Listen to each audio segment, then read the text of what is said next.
Hey there, and welcome. Teaching a young child the alphabet can be such a big challenge. But what if the absolute best tool for the job is something they already know and love? Well, today, we're going to unlock a really simple, totally brilliant method to do just that. I mean, this is the real question, isn't it? For us, these letters are just second nature. But if you think about it from a toddler's point of view, they're just abstract squiggles on a page.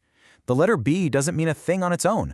So how in the world do we build that bridge from some random symbol to actual concrete understanding? All right, so first up, let's dive into the alphabet challenge. We're going to look at why the traditional way of teaching the alphabet can sometimes, just fall flat and end up creating a lot of frustration for everybody.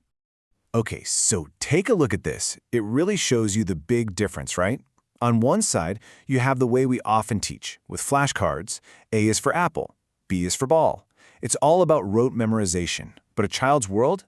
That's not abstract at all. It's built on things that are meaningful and personal. So sure, an apple is fine, but for a little kid named Anna, the letter A is suddenly about her. And that changes everything.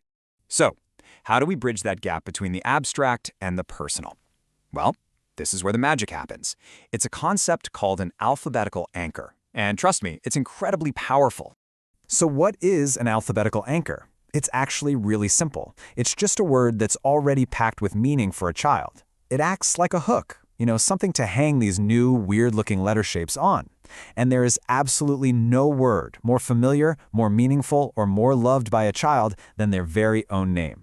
And this idea, man, it really gets to the heart of it. A name isn't just some label. It's a huge part of a child's identity. So when we use their name to teach the alphabet, we're doing more than just teaching letters. We're tapping into this deep, powerful sense of self. Okay, so let's get into the why. Let's explore the simple but really profound psychology behind why this method works so well. It all comes down to the power of me. Here's the crucial point. We remember things way better when we have an emotional connection to them. That's just how our brains are wired. It's like emotion is a highlighter for our memory. A random fact is so easy to forget, but something that relates directly to us, that sticks. And that's the secret ingredient here. And this is exactly why a name is a learning superpower. First off, it's personal, right? It's their word. They already have a positive emotional connection to it, which is huge. This creates this amazing sense of ownership. These aren't just random letters anymore, they're my letters. And of course, they hear and see their name all the time, which means you get this constant natural reinforcement without even trying. Okay, theory is great, but how do we actually do this? Let's get practical. Let's look at how this all builds into a simple, fun game you can literally start playing today. And honestly, it's so easy to get started. Step 1, make a huge deal about the first letter. Call it the captain of their name. So for a kid named Maya, that M is now a total superstar. Step 2, you identify her whole letter team, M, A, and Y. These are her special letters now. And then step 3, the real fun begins. You go on a letter hunt.